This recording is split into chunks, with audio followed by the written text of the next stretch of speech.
ಕ್ಷೇತ್ರದಲ್ಲಿ ಮರಗಳ ಕಡಿತನ ಪ್ರತಿದಿನ ಒಂದು ಕಂಡೀಷನ್ ಕೊಡ್ತಾ ಇದ್ದಾರೆ. 30 ವರ್ಷ ಶಿಕ್ಷೆ, 5 ಲಕ್ಷ ದಂಡ ಹಿಂಗೆ ಕೊಡ್ತಿದ್ದಾರೆ. ಪ್ರತಿದಿನ ಬರ್ತಾ ಇದೆ ಅದು. ಇದು ಇಂದು ನಿನ್ನೆ ಆಗಿರೋದಲ್ಲ, ಕಳೆದ ದಶಕದಿಂದ ಇದು ಕಂಟಿನ್ಯೂ ಆಗಿ ಬಂದಿದೆ. ಅದಕ್ಕೆ ಸ್ಟ್ರಿಕ್ಟ್ ಆಗಿ ಅದನ್ನ ನಿಲ್ಲಿಸುವಂತ ಒಂದು ಕರೆಕ್ಟ್ ಆದ ಇದು ಸ್ಟಾರ್ಟ್ ಆಗಿಲ್ಲ ಅಂತ ಡೌಟ್. ಹೆಚ್ಚಾಗ್ತಾ ಹೋಗ್ಬಾರ್ದಾಗಿತ್ತು. ಇಲ್ಲ, ನೀವು ಹೇಳೋದು ಬಹಳಷ್ಟು ಸಮಂಜಸ ಇದೆ. ಅದನ್ನ ಯಾಕಂತಂದ್ರೆ ನಾಗರಿಕ ಸಮಾಜದಲ್ಲಿ ಎಲ್ಲರ ಜವಾಬ್ದಾರಿ ಇದೆ. ಬರೀ ಮಹಿಳಾ ಮಕ್ಕಳ ಕಲ್ಯಾಣ ಇಲಾಖೆ ಒಂದೇ ಜನ ಸಮಾಜನೂ ಸಹಕಾರ ಮಾಡಬೇಕು, ಜನನೂ ಸಹಕಾರ ಮಾಡಬೇಕು. ಮನೆಯ ಮೊದಲ ಪಾಠಶಾಲೆ ಅಂತ ಹೇಳ್ತೀವಿ. ಇದನ್ನ ತಡೆಗಟ್ಟಲಿಕ್ಕೆ, ಬೇರೆ ಸಮೇತ ಕಿತ್ತೊಗಿಲಿಕ್ಕೆ ನಮ್ಮ ಇಲಾಖೆಯಿಂದ ಆಗಲಿ ಬಹಳಷ್ಟು ನಾವು ಪ್ರಯತ್ನಗಳನ್ನು ಮಾಡ್ತಾ ಇದ್ದೇವೆ. ಕಾನೂನುಗಳನ್ನು ಶಾಸನ ರೂಪವಾಗಿ ನಾವು ವಿಧಾನಸಭೆ ಅಧಿವೇಶನದಲ್ಲಿ ಮಂಡಿಸಿದ್ವಿ. ಅಕ್ಕಾಪಡೆ ಅನ್ನುವಂಥ ಒಂದು ವಿನೂತನವಾದಂಥ ಒಂದು ಪ್ರತಿಯೊಂದು ಜಿಲ್ಲೆಯಲ್ಲಿ ಅಕ್ಕಾಪಡೆ ಅನ್ನುವಂಥದ್ದು ಒಂದು ಕಾರ್ಯಕ್ರಮವನ್ನು ಮಾಡ್ತಾ ಇದ್ದೀವಿ. ಅಂದರೆ ಏನೇ ತೊಂದರೆ ಆದರೂ ಮಕ್ಕಳಾಗಲಿ ಮಹಿಳೆಯರಾಗಲಿ ಅಕ್ಕಾಪಡೆ ಜೊತೆ ಹಂಚ್ಕೊಳ್ಳಿ, 1098ಗೆ ಫೋನ್ ಮಾಡಲಿ, 181ಗೆ ಫೋನ್ ಮಾಡಲಿ ಅಂತ ಎಷ್ಟು ಸಾಧ್ಯ ಇದೆಯೋ ಅಷ್ಟು ಪಬ್ಲಿಸಿಟಿ ಮಾಡ್ತಾ ಇದ್ದೀವಿ. ಆದರೆ ನಾನು ಹೇಳಿದಾಗೆ 7 ಇಲಾಖೆ ಇದರಲ್ಲಿ ಕೈ ಜೋಡಿಸಿ ಕೆಲಸ ಮಾಡ್ತಾ ಇದ್ದೀವಿ.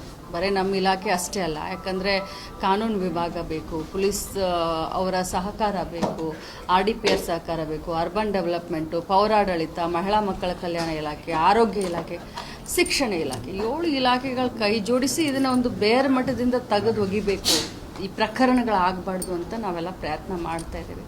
ಆದರೆ ಏನು ಮಾಡೋದು ಅಂತಂದರೆ ಎಲ್ಲೋ ಏನೋ ಈ ಸೋಷಿಯಲ್ ಮೀಡಿಯಾದಿಂದ ಇತ್ತೀಚಿನ ದಿನದಲ್ಲಿ ಈ ರೀತಿ ಪ್ರಕರಣಗಳು ಕಡಿಮೆ ಆಗೋದಕ್ಕಿಂತ ಜಾಸ್ತಿ ಆಗೋದನ್ನ ನೀವು ನೋಡ್ತಾ ಇದ್ದೀವಿ.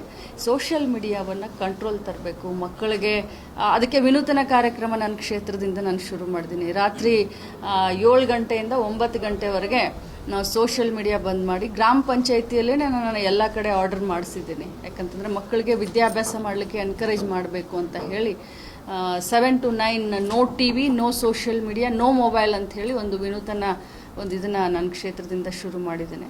ಮುಂಬರುವಂಥ ದಿನದಲ್ಲಿ ಇಡೀ ರಾಜ್ಯದಲ್ಲಿ ಇದನ್ನು ಮಾಡಲಿಕ್ಕೆ ಪ್ರೇರಣೆಯನ್ನು ಮಾಡ್ತೀನಿ. ಒಂದೇ ಒಂದು ಹೇಳ್ತೀನಿ, ಈ ಪಿಡುಗನ್ನು ಕಿತ್ತೊಗಿಬೇಕು ಅಂತಂದರೆ ನಾವೆಲ್ಲರೂ ಎಜುಕೇಟ್ ಆಗಬೇಕು. ನಿಮ್ಮ ಸಹಕಾರನೂ ನಮಗೆ ಅತ್ಯಂತ ಅವಶ್ಯಕತೆ. ಆ ಮಾದರಿಯನ್ನ ಇಡೀ ಬೆಳಗಾವಿ ಜಿಲ್ಲೆ ಅಂದ್ರೆ ನಿಮ್ಮ ಕ್ಷೇತ್ರದ ಎಲ್ಲ ಕಡೆಗಳಲ್ಲಿ ವಿಸ್ತರಣೆ ಮಾಡ್ತಾ ಇದ್ದೀರಾ? ಯಾವಾಗಿಂದ ಸ್ಟಾರ್ಟ್ ಆಗತ್ತೆ? ಈಗ ಫೆಬ್ರವರಿ 14ರಿಂದ ಮಾಡೋಣ ಅಂತ ವಿಚಾರ ಮಾಡಿದ್ದೇನೆ.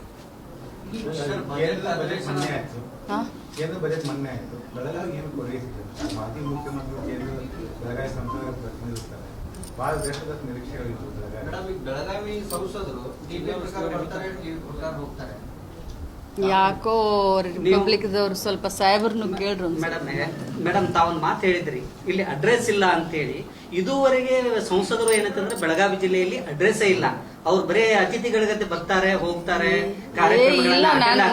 ಇಲ್ಲ ನನಗ್ ಗೊತ್ತಿರೋ ಪ್ರಕಾರ ಏನೋ ಒಂದ್ ಸೈಟ್ ಏನೋ ತಗೊಂಡಾರ, ಮನಿ ಕಟ್ತಾರ ಅಂತ ಹೇಳಿ. ಇಲ್ಲ, ಸೈಟ್ ತಗೊಂಡಿದ್ದಾರೆ ಅಂತ ನ್ಯೂಸ್ ನನ್ನ ಪ್ರಕಾರ. ಕಡ್ದಾಕಿದ್ದಾರೆ, ತಮ್ಮ ಗಮನಕ್ಕಿಲ್ಲ ಅಂತ ತಾವು ಹೇಳಿದ್ರಿ. ಶ್ರೀಗಂಧ ಮರಗಳು ಕಡ್ದಾಕಿದ್ದಾರೆ. ಮತ್ತೆ ಯಾರು ಗಮನಕ್ಕಿಲ್ಲ ಅಂದ್ರೆ ಅವ್ರು ಹೆಂಗ್ ಕಡಿದ್ರು? ಅನುಮತಿನೂ ತಗೊಂಡಿಲ್ಲ. ಅರಣ್ಯ ಇಲಾಖೆಯವ್ರದ್ದು ಅನುಮತಿನೂ ಇಲ್ಲ, ಅಲ್ಲಿ ಇದ್ದವ್ರಿಗೂ ಯಾರಿಗೂ ಗೊತ್ತಿಲ್ಲ ಅಂದ್ಮೇಲೆ ಈ ರೀತಿ ಕೆಲಸ ಹೆಂಗೆ, ಡೆವಲಪ್ಮೆಂಟ್ ಹೆಂಗೆ? ನೋಡಿ, ಮೊದಲೇದಾಗಿ ಹೇಳಲಿಕ್ಕೆ ಬಯಸ್ತೇನೆ, ಇದು ಪ್ರಧಾನಮಂತ್ರಿ ಕುಸುಮ್ ಯೋಜನೆಯಲ್ಲಿ ಸೋಲಾರ್ ಇದನ್ನು ಮಾಡಲಿಕ್ಕೆ ನಮ್ಮ ಜಿಲ್ಲೆಯಿಂದ ಸುಮಾರು 600 ಎಕರೆಯನ್ನು ಸರ್ಕಾರಿ ಜಮೀನು ಇರ್ಬೋದು ಅಥವಾ ಪ್ರೈವೇಟ್ ಜಮೀನನ್ನು 600 ಎಕರೆ ಜಮೀನನ್ನು ಗುರುತಿಸಿದ್ದಾರೆ. ಯಾಕಂತಂದರೆ ಸೋಲಾರ್ ಪ್ಲಾಂಟು 2021ಕ್ಕೇನೋ ಇದು ಸ್ಕೀಮ್ ಬಂದಿತ್ತಂತೆ. ನಾನು ಅದರ ಬಗ್ಗೆ ಸಂಪೂರ್ಣ ಮಾಹಿತಿಯನ್ನು ತೆಗೆದುಕೊಂಡಾಗ 24ನೇ ಇಸ್ವಿನಲ್ಲಿ ಇದನ್ನು ಗೌರ್ಮೆಂಟ್ ಗ್ರ್ಯಾಂಟ್ ಆಗಿ ಇದು ಪ್ರಧಾನಮಂತ್ರಿ ಕುಸುಮ್ ಯೋಜನೆಗೆ ಕೊಟ್ಟಿದ್ದಾರೆ ಅಂತ ಹೇಳಿ ನನ್ನ ಗಮನಕ್ಕೆ ಬಂತು. ಆದರೆ ಕೊಟ್ಟಿರೋದೂ ನನಗೆ ಗೊತ್ತಿರಲಿಲ್ಲ. ಆಮೇಲೆ ಮೊನ್ನೆ ಏಕಾಏಕಿ ತಮ್ಮ ಮಾಧ್ಯಮದಲ್ಲಿ, ನಾವೆಲ್ಲ ಅಧಿವೇಶನದಲ್ಲಿ ಬ್ಯುಸಿಯಾಗಿರುವಂಥ ಸಂದರ್ಭದಲ್ಲಿ ಮಾಧ್ಯಮದಲ್ಲಿ ಈ ಸುದ್ದಿ ಬಂದಾಗ ಅಲ್ಲಿ ನನ್ನ ಗಮನಕ್ಕೆ ಕೆಲವು ಸಹೋದರರು ತಗೊಂಡು ಬಂದಾಗ ನಾನು ಮಾನ್ಯ ಜಿಲ್ಲಾ ಅಧಿಕಾರಿಗಳು ಕೇಳಿದಾಗ ಇದು ನನ್ನ ಗಮನಕ್ಕೆ ಬಂತು. ಮತ್ತು ಅವ್ರನ್ನ ಕುಲಂಕುಷವಾಗಿ ವಿಚಾರ ಮಾಡಿದಾಗ ಅದರಲ್ಲಿ ಯಾವುದೇ ಶ್ರೀಗಂಧ ಆಗಲಿ ಅಥವಾ ಸಾಗವಾನಿ ಗಿಡಗಳಿಲ್ಲ ಅಂತ ಅವ್ರು ಹೇಳಿದರು. ಮತ್ತು ತಪ್ಪಿತಸ್ಥರ ಮೇಲೆ ಇಮಿಡಿಯೇಟಾಗಿ ಕ್ರಮ ತಗೊಳ್ತೀವಿ ಅಂತ ಹೇಳಿದ್ರು. ಆ ರೀತಿ ಒಬ್ಬರ ಮೇಲೆ FIR ಕೂಡ ನಾವು ಮಾಡಿಸಿದ್ದೀವಿ. ಮೇಡಮ್ FIR ನ ಕಾಪಿಯಲ್ಲಿ ಅವ್ರು ಬರೆದಾರೆ 8 ಶ್ರೀಗಂಧದ ಮರಗಳು, ಸಣ್ಣ ಪುಟ್ಟ ಕುರ್ಚಲು ಸಸ್ಯಗಳು ಸೇರಿ 8 ಎಕರೆಯಲ್ಲಿ ಹಾಳು ಮಾಡಿದಾರಂತೆ ಅರಣ್ಯ ಇಲಾಖೆ ಇದರಲ್ಲೇ ಬರ್ಬಿಟ್ಟಿದ್ದಾರೆ. ಮತ್ತೆ 34 ಕೆಜಿ ಹಸಿ ಶ್ರೀಗಂಧ ಜಪ್ತಿಪಡಿಸಿಕೊಂಡಿದ್ದೇವೆ ಅಂತೇಳಿ FIR ನೋಡಿ, ತಪ್ಪಿತಸ್ಥರ ವಿರುದ್ಧ ಕಾನೂನು ರೀತಿಯಾಗಿ ಏನ್ ಕ್ರಮ ಆಗಬೇಕು ಅದು ಖಂಡಿತ ಆಗುತ್ತೆ. ಮೇಡಮ್, ಈಗ ಇಷ್ಟೆಲ್ಲ ಆದ್ರೂ ಫಾರೆಸ್ಟ್ ಇಲಾಖೆಯವ್ರು ಏನ್ ಮಾಡ್ತಾರೆ? ಯಾಕಂದ್ರೆ ಒಂದು ಗಿಡ ಕಡಿದ್ರೆ ಒಂದು ಕೇಸ್ ಹಾಕಂತಾರು, ಇಲಾಖೆಯವ್ರು ಏನ್ ಮಾಡ್ತಾ ಇದ್ರು? ನೀವು ಇದನ್ನ ಮೊದಲು ಅರ್ಥ ಮಾಡ್ಕೊಳ್ಬೇಕು. ಇದು ಯಾರಾದರೂ ಖಾಸಗಿಯವ್ರಿಗೆ ಜಮೀನು ಕೊಟ್ಟಿದ್ದೀವ? ಒಂದು ನಿಮಿಷ ನಾನು ಹೇಳೋದು ಕೇಳಿ. ಶ್ರೀಗಂಧದ ಗಿಡ ತೆಗ್ದಿರೋದು ಅಪರಾಧ. ಪರ್ಮಿಷನ್ ತೊಗೊಂಡು ಮಾಡ್ಬೇಕನ್ನೋದು ಖಂಡಿತವಾಗ್ಲೂ ನಿಮ್ಮೆಲ್ಲರ ಮಾತಿಗೆ ನಾನು ಕೂಡ ಸಹಮತಿಯನ್ನು ವ್ಯಕ್ತಪಡಿಸ್ತೀನಿ. ಇದನ್ನು ಯಾರಾದರೂ ಖಾಸಗಿಯವ್ರು ತಗೊಂಡ್ರಾ? ಖಾಸಗಿಯವರು ಒಂದೇ ದಿನ ರಾತ್ರಿ ಇದನ್ನ ಏನಾದರೂ ಕೆಲಸ ಮಾಡೋಕ್ಕೆ ಹೋದ್ರ? ಸರ್ಕಾರದ ಜಾಗ, ಸರ್ಕಾರದ ಯೋಜನೆಗೆ ಸರ್ಕಾರದ ಅನುಮತಿ, ರೆವಿನ್ಯೂ ಡಿಪಾರ್ಟ್ಮೆಂಟ್ ಅದನ್ನು ಫಾರೆಸ್ಟ್ ರೆವಿನ್ಯೂ ಡಿಪಾರ್ಟ್ಮೆಂಟ್ ಅಂಡರ್ಟೇಕಿಂಗ್ ಮಾಡ್ಕೊಂಡಿದೆ. ಫಸ್ಟ್ ಇದನ್ನ ಮೊದಲು ಕ್ಲಾರಿಟಿ ಕೊಡಿ ಜನರಿಗೆ.